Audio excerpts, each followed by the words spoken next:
Tiene Pacheco, sabe que dice, entonces en ese sentido, ¿cómo va a afectar obviamente al nivel renal las disproteineas? Son presencia de proteínas anómalas en la sangre que pueden producir daño a nivel renal. Pueden no, producen daño a nivel renal. Enfermedades así especiales que tienen o presentan justamente lesión a nivel renal, tenemos el mieloma múltiple, la amiloidosis, de forma general, por enfermedades de depósito de cadenas, de inmunoglobulinas y crioglobulinemia. Específicamente van a repercutir a nivel pulmonar y a nivel también glomerular. De esa forma, unimos el mieloma múltiple a la cabeza, que es una proliferación clonal de células plasmáticas con producción en exceso de un determinado tipo de inmunoglobulina o de unas fracciones, sobre todo el componente M, que se va a dar más en valor de 2 a 1 por encima de los 50 años. Es un proceso oncológico de tipo hematológico. Dentro de esos polos componentes genera proteínas de la cadena de de la circulación. Y que a su vez, no solamente por tratamiento quimioterápico que puede ejecutarse, sino por la destrucción de la cadena misma, va a incidir bastante en el nivel de tubo tóxico y generando, digamos, taponamiento, generando, digamos, lesiones en esta zona, condicionando justamente que un cuadro clínico al respecto a nivel no solamente de tipo hematológico, lo cual es bajar el peso, todo el estado de malestar correspondiente a una persona que tiene un problema de tipo oncológico o hematológico severo, sino que a nivel renal se va a empezar como una especie de disminución de peso marcado con un dolor musculoesquelético que llama la atención. La calidez misma justamente que acompaña a un problema renal, pero sobre todo la dolorabilidad marcada a nivel articular o de articulación, esquelética, a nivel muscular y de los huesos, incluyendo el comillas. Y que llama la atención al respecto. Se da o se menciona más en varones de 2, o sea, en relación de 2 a 1 con respecto a las mujeres. Y siempre dice que parte de la quinta década de la vida para arriba, el mieloma múltiple.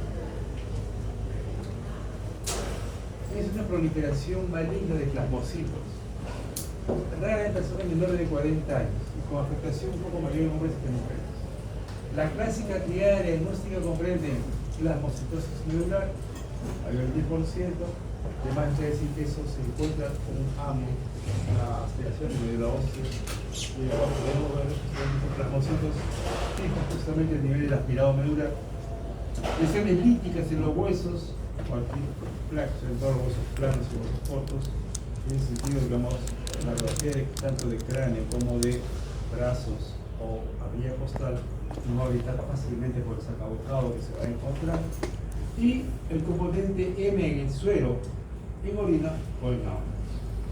Siempre el proteinograma electroforético, especialmente en orina, nos va a generar la detección de estas proteínas presentes y cuya reacción a la selección fosfolípico no se identifica plenamente a la proteína de Jones que caracteriza esta enfermedad. En ese sentido, esta clásica triada, yo le digo, yo siempre se los mando a ustedes en el examen, parece que han querido ponerle preguntas. ¿Por qué motivo? Porque de estas maneras uno llega a olvidar células plasmáticas o células plasmocitoides en la médula ósea. Mayor del 10% es patognomónico, va tranquilamente de cajón. Si tienes proteinuria en el paciente, tiene dolor musculoesquelético, tienes un problema renal asociado al respecto, y es aspirado. Estos plasmocitos celulares, esta plasmocitosis medular, perdón, mayor del 10%, es el diagnóstico. Y si para eso le agrego justamente hipertiroidismo electroforético de orina, y que sale Ben Jones, pues el perfil de Ben Jones, ya está, ML. Sale ese chuplen. Yo también se dio a varias ese chuplen. Yo vi el día que pasaba visita del paciente que había ingresado, ¿viste? mi rápido, ¿cómo se llama? Consulta, digamos, de patología para el aspirado. Yo necesitaba hacer los aspirados que se llevaban para hacer los hematomas, entre clásicos, o sea, residentes, o sea, de primeros puestos, los pasaba a la sueño. Facilítame la aguja, dame la aguja, yo iba, aspiraba y llevaba el resultado, y hacíamos la selección de lámina y veíamos, y salía el resultado. Pero eran unos traumas que íbamos a mostrar porque hay que aplicar la clínica. Como digo nuevamente, si sabe la clínica, pues se ejecuta la clínica.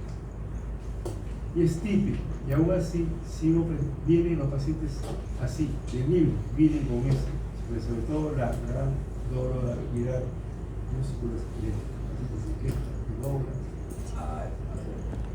¿Desde cuándo estás así enfermo? ¿Desde cuándo te estás realizando? Sí, no, sí, porque vienen gremios. ¿Cómo se llama? ¿Cómo se llama? Entonces, no, sí, lo brincan. Yo me acuerdo porque siempre se hace medio dopado, encefalopático, vomita, sí, es cierto, pero con dolor, justamente los movimientos, duele, hace 2 semanas que me duele todo, que no puedo moverme. Se llama la atención. Y ese solamente ese dolor. Y más luego empiezan a preguntar, ¿y esto que ha prevenido así? Dice un cuadro clínico corto. Cuando el cuadro clínico del paciente real. Van viendo esta parte, entonces van llegando, ustedes van descartando mentalmente, digamos, las cosas. El dolor óseo es el síntoma más común, sí, 70% de los pacientes miren, ¿no? Y es desencadenado por el movimiento. Si el dolor es localizado y persistente, se debe sospechar una fractura patológica. Ahora, si ustedes ya le piden la caquita, ya, caquita también, una caquita de miembros superiores, la línea costal, el cráneo también se gusta, o de miembros superiores. Y se van a dar cuenta ustedes de las lesiones de sacabocado que existen en los huesos. Las lesiones óseas son causadas por la proliferación de células tumorales y la activación de estroplastos que destruyen el hueso. Típico, por si acaso, típico. Allí en MK sí aparece, siguen apareciendo, seguirán apareciendo. Clínica, síndrome constitucional, malestar, astenia, pérdida de peso, palidez extrema. Óseo articular, dolores óseos, fracturas patológicas y la hipercalcemia que también acompaña al MM. Hematológicas, la anemia severa, también la de tipo normocítica, normocrónica, el reloj positivo y un síndrome de hiperviscosidad más velocidad de sedimentación acelerada, se ha incrementado. Entonces, clínicamente reconocible, sí. Miren de acá, cráneo, el cráneo, las vasculares, acá miren el hueso, miren acá. Y saca un lado. Miren acá, el hueso, miren. ¿Se dan cuenta? ¿Se dan cuenta? El reloj, este es un reloj, justamente en las matillas, cadenas de matillas, justamente acá hay otro. Y si lo voy a identificar realmente en la cocción de lámina, típico del VNM. Dice con la clase.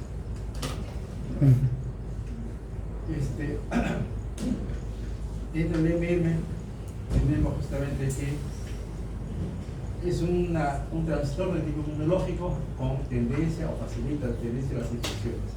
De ahí se logra justamente el inmunológico, así lamentablemente, que baja de defensas y condiciona justamente las infecciones. Ese es el problema. ¿Hay afectación renal? Sí. Cuando hay una afectación renal va el 50% de mal pronóstico. Por eso se producción de caídas ligeras. La riñón del mieloma nos puede conllevar un estado agudo o crónico en todo caso por la precipitación de cadenas ligeras dentro de los túbulos en forma de cilindros, causando obstrucción y daño tubular. No se perdió. Siempre la afección va a estar a nivel de los túbulos renales, sobre todo a nivel del túbulo proximal.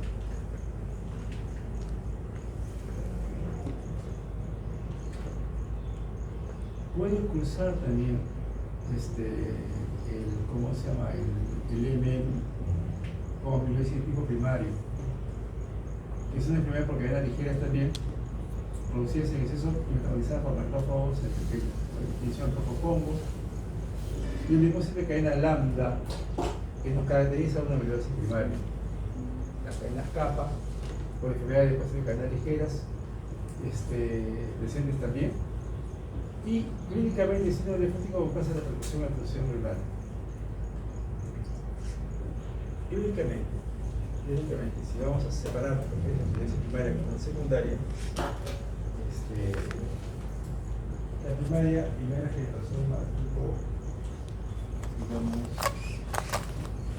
causa sintetizada, en el cual, digamos, sus proteínas se pueden, digamos, diferenciar, ¿no?, de las cadenas kappa y la lambda. Pero dentro de lo que es propiamente ahora, lo que es ya separar un poco más, lo que es amiloidosis, cursa con síndrome nefrótico que no necesariamente va a repercutir en la función renal. Separando un poco.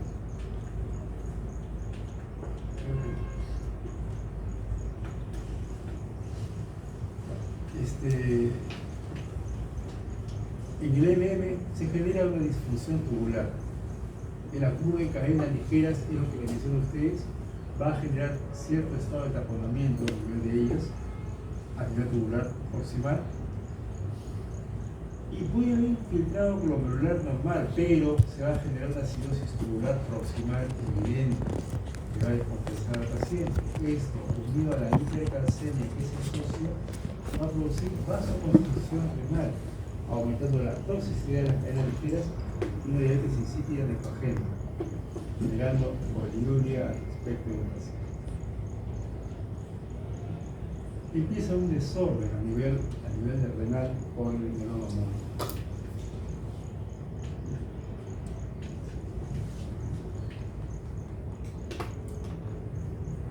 Otro mecanismo que puede afectar también o unirse, digamos, al daño renal y el sería por las nefropatías, digamos, por ácido úrico.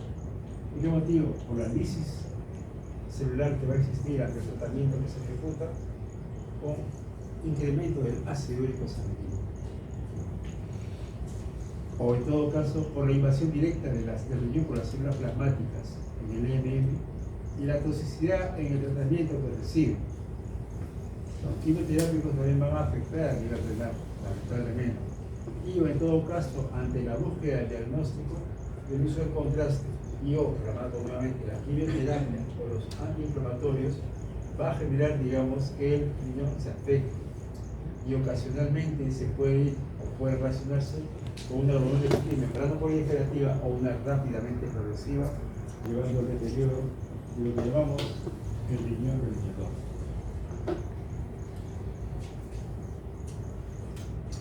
Lamentablemente una mezcla de varias cosas. ¿Por qué motivo?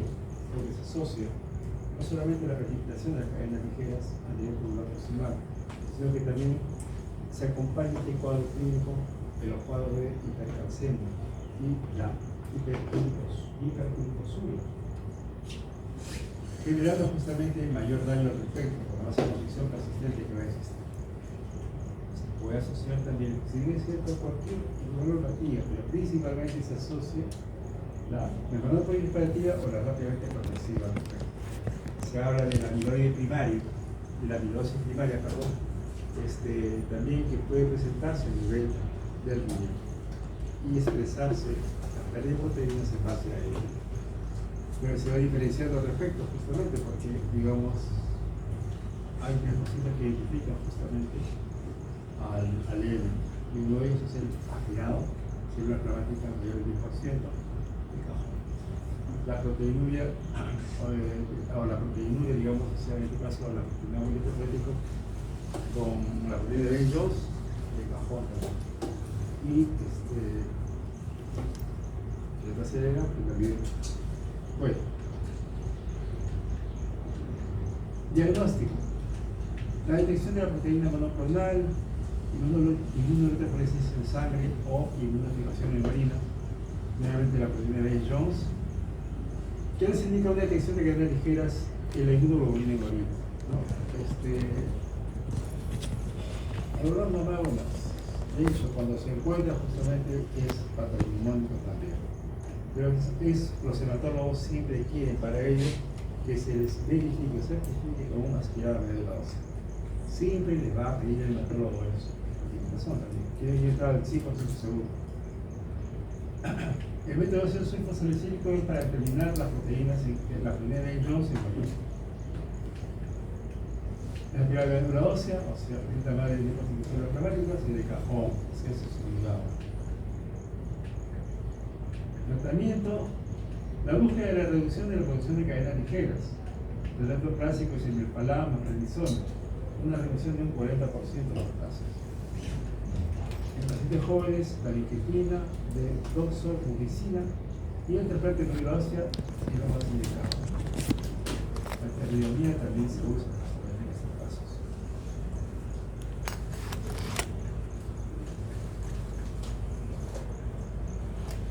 El uso de la plasmaféresis, vale decir, el lavado de los anticuerpos, justamente vía sanguínea, se realiza también sobre todo para disminuir la concentración de la paraproteína en sangre y facilitar la quimioterapia.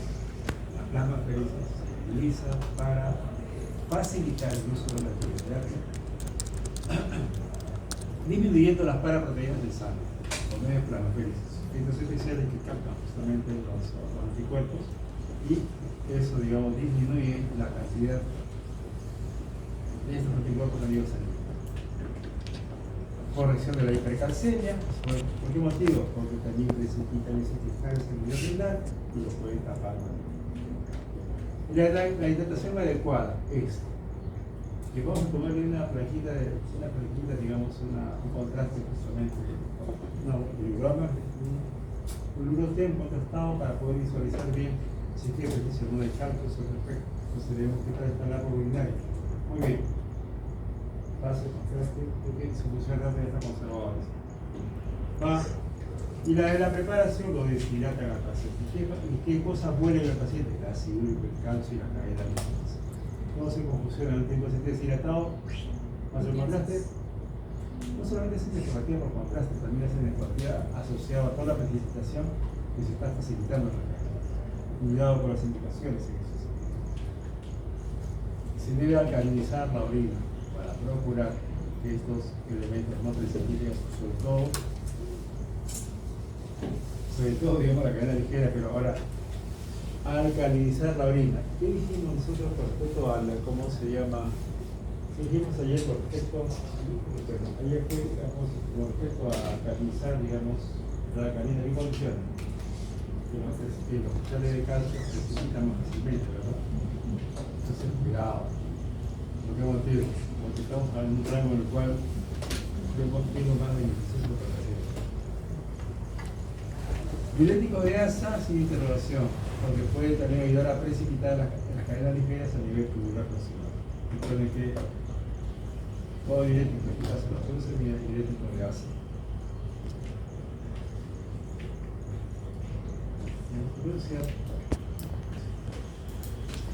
Depósito.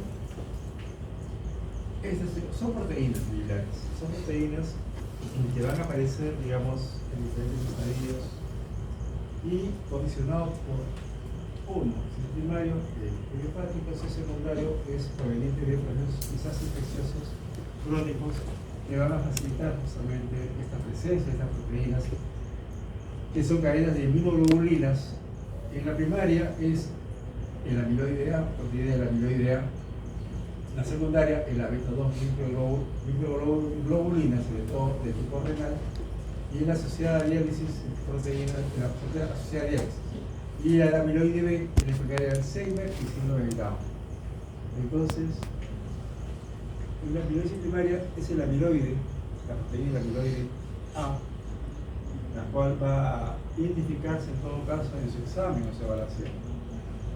El tipo secundario, ponen a la cabeza la beta-2 microglobulina que está asociado a pacientes con diálisis crónica o con enfermedad renal crónica, cuya proteína de expresión es la beta-2 microglobulina y que se va a encontrar no solamente a nivel renal, sino también en tejidos tipo corazón, ligamentos o masa muscular en todo caso.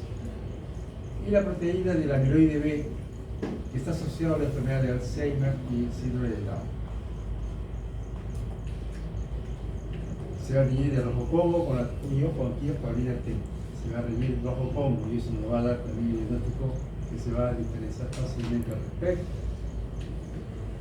Esta proteína puede depositarse en uno o varios órganos de la economía dando una clínica diversa, como se dijo, ¿no? Los tratamientos, estas proteínas se depositan sobre todo en órganos de sistemas importantes como el corazón, el hígado, el vaso, cerebro también. Entonces, dando por consiguiente, digamos, estados que aceleran o pueden condicionar la muerte del paciente. ¿Por qué? Por el compromiso que lleva, que vamos a ver más adelante. Aunque existen varios tipos de amiloidosis, la afectación renal es típica en la amiloidosis primaria. Se asocia un 20% al mieloma. ¿Se acuerdan que hemos hablado en mieloma? Hemos hablado de esto. La primaria se asocia un 20% al mieloma. Entonces, aparte de lo que puede ser una bronquitis progresiva o el tono significativo. Entonces, tener en cuenta esta parte, que no, amiloidosis primaria puede asociarse también al mieloma. Y en la amiloidosis secundaria se asocia a enfermedades crónicas inflamatorias o infecciosas. Por ejemplo, ¿qué otra enfermedad crónica por ahí conocen ustedes? AR. ¿Ah? AR. Piensa más acá, no te vayas allá. Piensa más acá. ¿Ah? Debe. Mi doctora. Pico sour. Acá, en la ciudad. La R también, justamente, pero vamos a ver. Cambio la T, ojo. ¿Qué encontramos? Era residente, encontrábamos justamente que venían los pacientes con una proteína de un demonio. Madre, 50 gramos de proteína que viene en 24 horas. Hay la proteína de 24 horas. Ese es de pequeña evaluación, porque no está muy bien definido al respecto, pero me salía justamente esa frecuencia que se daba. Y eso ya yo lo digo así más libremente en mis clases. No sé qué está, en los recientes también, en los recientes también. Y bueno, hay 3 cuadros clínicos evidentes que tienen una cantidad de proteína evidente, masiva, y son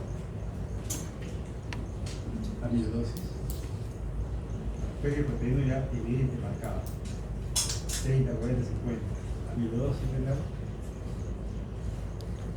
¿Qué más se puede proteína? La globulina membranosa. ¿Cuál es el otro?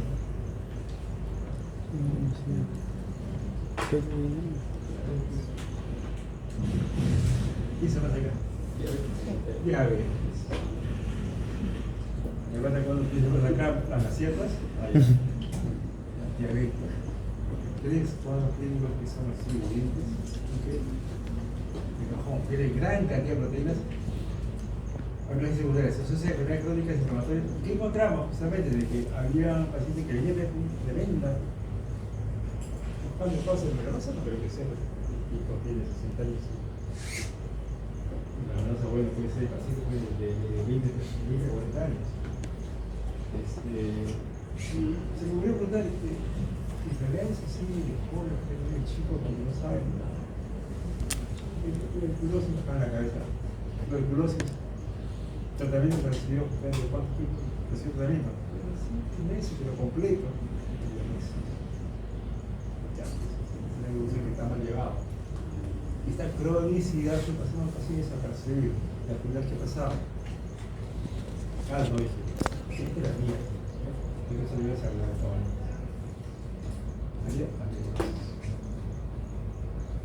Yo sé que primaria, no, secundaria, ¿a qué? Lo único crónico que entre comillas estaba cabalgando con el paciente era nada. Entonces todo se va a describir en razón a cuántos clínicos ustedes saben y qué tan aventurados son, ¿no? Trabajo con razón, no es que porque era loca, no tampoco. Justificando en todo caso para que entre comillas demostrar o no si lo que estás pensando es lo correcto. La única forma que ustedes ya la diosa, lo normal, esa limpieza renal, se acaba y eso es. Entonces, creo que no todo era ello, ¿no? Pero de todas maneras salieron de todo eso, salieron una profesión muy interesante, justamente, que hice mi pequeño estudio y le dije a un colega para publicarlo juntos. El colega fue, ya sí, lo publica. Hasta el que lo publique. Bueno, pues bien, tejido de ensomorfo.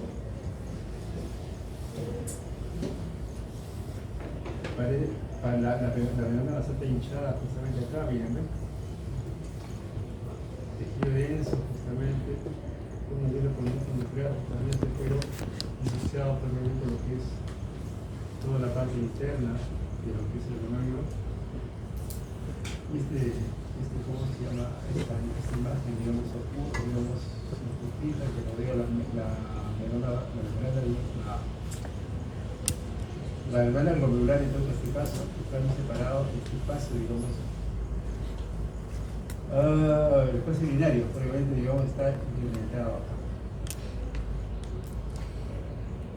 Y de eso, ¿se dan cuenta? No, casi la estructura misma celular está así disociada. La situación tiene cambio, ¿no? Luego tenemos acá el glomérulo, los túbulos, acá los huevos y todo lo demás, las células, está. Y de ese lugar ahí está el glomérulo. Es diferente, digamos, a lo que uno ve.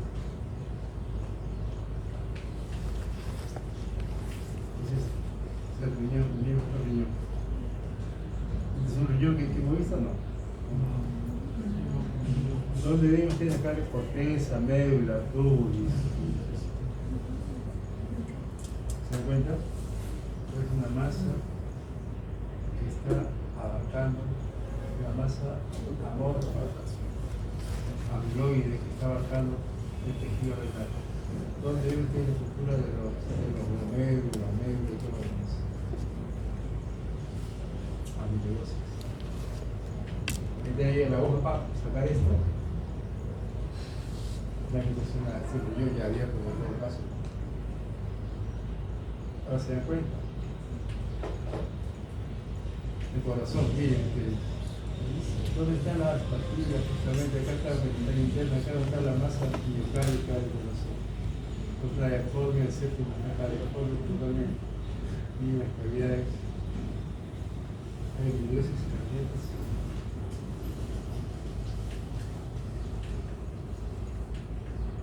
La clínica, diversos, de acuerdo al órgano que va a ser afectado principalmente, va a ser los síntomas a nivel renal, proteína de rango nefrótico, gran cantidad de proteína, es decir, edemas llegando a la insuficiencia renal, y lógico, principalmente el giro renal, y va a llegar a insuficiencia.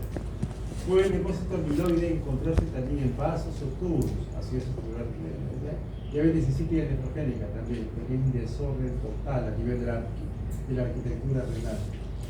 Valiosia renal, depósito hialino difuso en glomérulos a nivel mesangial, vasos capilares y membrana basal de los túbulos. Todo está deforme, en otras palabras. Corazón, condiciona a insuficiencia cardíaca, arritmias, hipotensión ortostática. No hay respuesta, digamos, si estudiaste la respuesta. ¿Por qué motivo? Porque no hay más allá. Hepate, esplenomegalia, por crecimiento previamente del corazón y del vaso.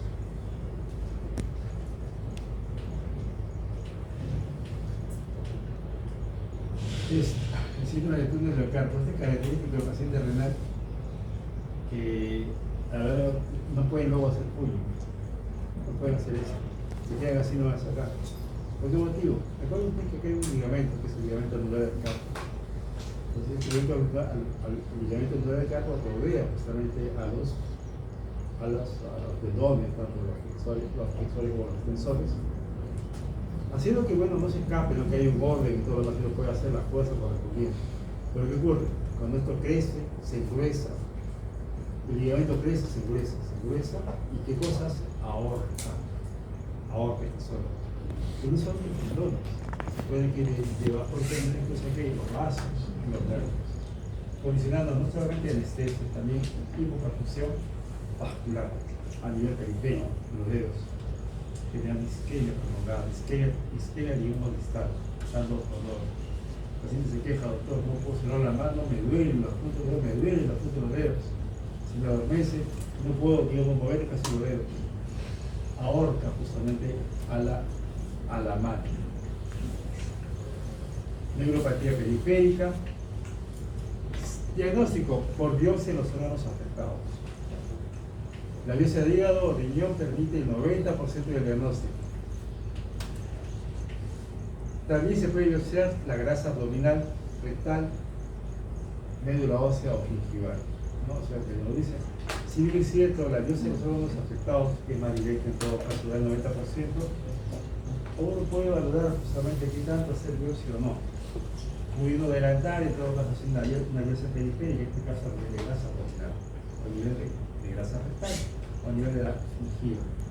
Y uno tiene más o menos un 40-50% de diagnóstico.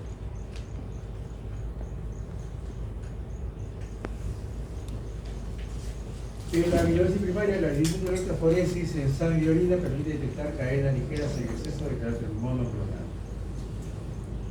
La supervivencia media en la amiloidosis primaria es de 18 meses y no se ha demostrado un tratamiento claramente efectivo. Hay más tratamientos que están cosas, están, digamos, poniéndose precisamente. Pero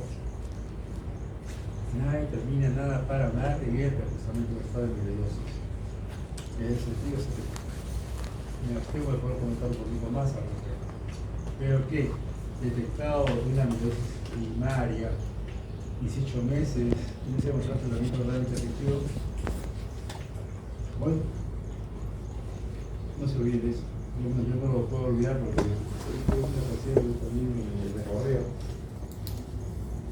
Ella todavía era residente de tercer año, si no es cierto, pero sí, la chica fue de 18 años.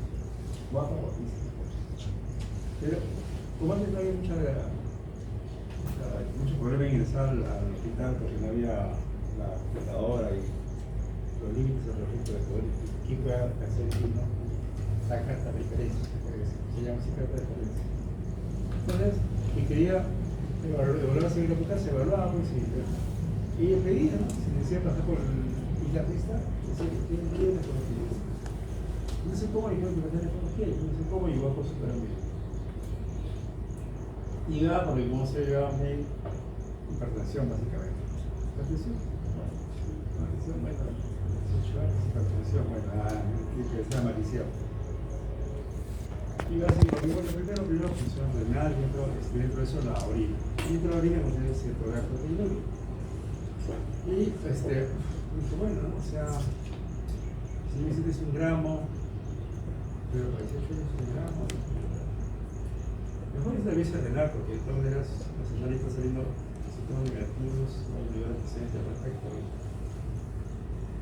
Podemos, o sea, vamos a tener que, digamos, no es lo que digo propiamente, porque dicen mayor de 2.5 gramos en 24 horas, pero es 1 gramo y vamos a adelantar. Y eso pasa, se hospitalizó y volvió a hospitalizar todo el que no algo.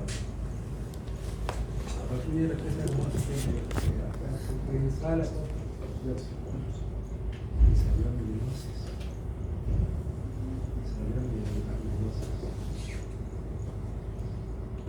Interrogando, ¿te acuerdas cuando eras pequeña, así, tuberculosis, autónomos, dientes, profesor dentales, profesor reumatológico quizás?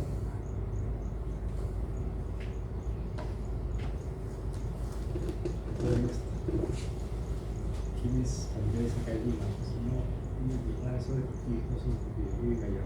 Pero en el caso, vienen a estudiar. Te recomiendo una cosa, vos sabes, anda a domicilio, salga con tus padres.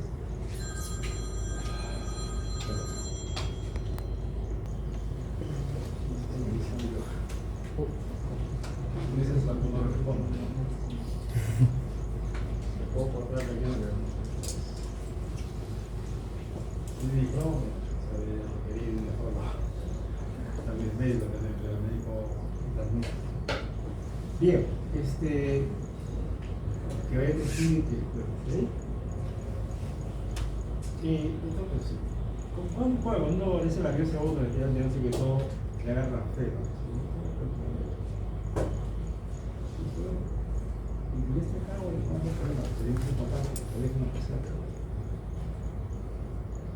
Y bueno, entonces,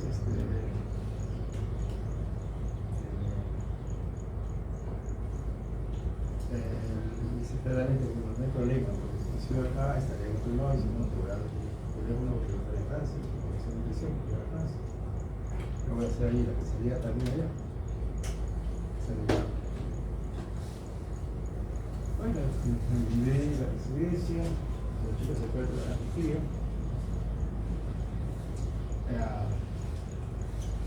Concursé, gané y quedé. Eso lo hice porque gente joven, ¿qué hago acá? Eso, terrorismo y todo. Y diablo, con bravo encima, o sea que. Y dije, bueno, está bien un par de años acá y lo voy a pasar. Esa era mi cara. Entonces iba, digamos, sí, mi mamá, realmente sí, así, me ha subido la presión, sí, tengo unas proteínas. Ahí me fue variando, todavía un poquito buenísima gente. Y yo leí, no se le llamó por favor, yo leí otro resumen sobre el el que hacemos, no relato lo que puede hacer. Debemos, ¿no? Darle en todo caso cierto grado de calidad de vida. Y luego me llamó una, después me llamó y dijo, ¿cómo está empezando diálisis? ¿Usted qué cree que voy a hacer? ¿Voy a hacer diálisis? Mejor diálisis. Sí, diálisis. Para ver, digamos, qué tanto puede, digamos, defenderse, ¿no? Y en otra vez después, más o menos, porque me siento bien, porque me voy luchando. Y bueno, en su caso, a ver, quizás se para la dieta y todo lo demás. Y a ver si puedes hablar con tu padre, los cuadros se hacen más difíciles. Después ya me vuelve de mal. Asumo que y es que yo les digo, no me olvido de este cuadro porque en ese entonces no había nada, ahora tampoco hay nada seguro. Pero el tratamiento lo que hay justamente porque menos la primaria está presente. La secundaria, los procesos secundarios que hay que evaluar, hay que ver. Y el renal puede cursar también con un cuadro de amiloides, sería cierto, pero secundario puede ser también ese cuadro que se da post un proceso más prolongado, que habría que terminar. Todo es cuestión de la evaluación, ustedes pueden continuar el tratamiento, no hay tratamiento efectivo, la colchicina mejora mínimamente la supervivencia. La palabra tradicional aparece disminuir la proteinina, pero nada con la función. Se debe controlar la enfermedad en base al secundario. Claro, el secundario, si ustedes controlan el proceso crónico infeccioso, puede mejorar justamente este cuadro. La hemodiálisis y las enfermedades es válida. Ahora, pero no el trasplante renal porque va a un mal pronóstico. Entonces, nos queda dentro del secundarismo la hemodiálisis y diálisis peritoneal. El tiempo que dé el órgano que está afectado, el órgano que está más afectado. En ese sentido, si esa riñón pues ahí quedó, y si es que no avanza a nivel hepatosténico, a nivel cardíaco, puede durar un poco más. Bien, pasamos al último tema, que es el ácido úrico. Compuesto orgánico ya hemos visto, ¿no? Compuesto orgánico de carbono, nitrógeno, oxígeno e hidrógeno. Su fórmula química es un producto de desecho del metabolismo del nitrógeno en el cuerpo humano. Es un producto nitrogenado también. Entonces, tener en cuenta eso. Es el producto de desecho principal en la urea y se encuentra en la orina en pequeñas cantidades. Acuérdense que 100 veces más lo que tiene sangre, ¿verdad? Y otros animales como las aves, reptiles, muchos artrópodos es el principal producto de desecho. Se cruza con las heces. Los animales se excretan mayoritariamente ácido úrico que denominan uricotélicos. El alto contenido de nitrógeno del ácido úrico es la razón por la cual el guano es tan valioso como fertilizante de la agricultura. ¿Se acuerdan la guerra del guano y todo lo demás? Y que Chile y todo. Ya. Esto motivó justamente parte de la guerra. Yo que Chile quería ir de esta manera porque no tenían nada. Disculpen esa comparación, pero bueno, la verdad. La concentración de ácido úrico es de 2,5 a 6 y para la mujer hasta 7,2.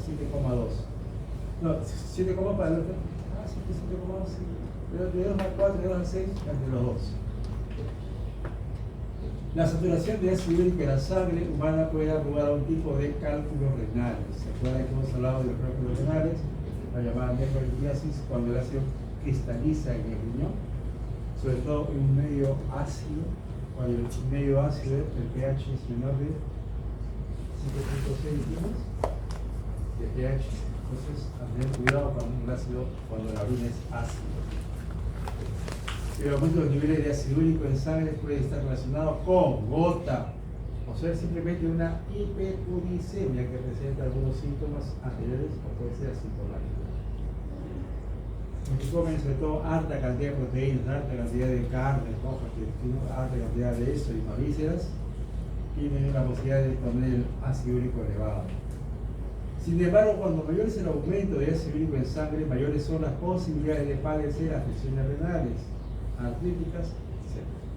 ¿Por qué motivo? Porque la excreción renal está incrementada y los cristales están a la día y sobre todo porque pueden precipitar a nivel del túbulo próximo. Aumenta el nivel del ácido úrico. Salud, compañeros. El ácido ascórbico. Un poco parte de la canción inicial de la promoción justamente de la versión 71, el verso 71, por si acaso, de Neymar, los maravillosos, porque no era pena. Era juntar salud, compañeros, chupa. Esa es parte de la canción de 71. Y el flujito ganábamos a todo el mundo. Neymar que ganaba a todo el mundo. Y la chupeta, sus colegas que ganaban a todo el mundo. Yo no podía entrar. Entonces, el alcohol, el ácido úrico, el ácido ascórbico, el ácido salicílico, aspirina, cafeína, citratina, diazócido y diuréticos. Y proteacidas, sobre todo. ¿Sí? ¿No? Las teacidas se llevan el ácido úrico. Tener cuidado.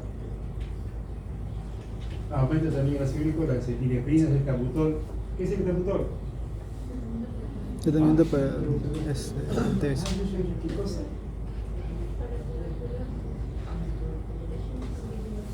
Es un antituberculoso, muy bien, doctora. Sí, me gusta que sepa justamente el esquema clásico anterior de la, digamos, y todavía se usa, incluso, digamos, contra la tuberculosis. Levodopa, metildopa, ácido nicotínico, fenicetina, clorofilina. Entonces, disminuye el nivel del ácido úrico, el alopurinol, que es un hiperuricosúrico, la azaclopina, que es un medicamento inmunomodulador supresivo que usamos antes del trasplante renal, los corticosteroides, estrógenos, glucosa, malitol, parentesil, bastante. Causa el ácido úrico, estado de acidosis, a mayor estado de acidosis se incrementa, precipita más el ácido úrico, el alcoholismo, la diabetes, gota, el hiperparatiroidismo, intoxicación con plomo, leucemia y nefrolitiasis. La leucemia por el incremento de las células, que a su vez termina por romperse y genera una presencia más del ácido úrico en sangre. Aumenta el ácido úrico, la peritenia vera, insuficiencia renal, porque como el nitrogenado no es depurado fácilmente y se acumula en sangre, la toxina en el embarazo, los primeros nitrogenados, la dieta rica en purinas, el ejercicio excesivo, efectos secundarios relacionados con la quimioterapia, por la celular que existe. Punto. Terminamos. Bien, chicos, ¿preguntas? Antes de que vaya, para que no sabe.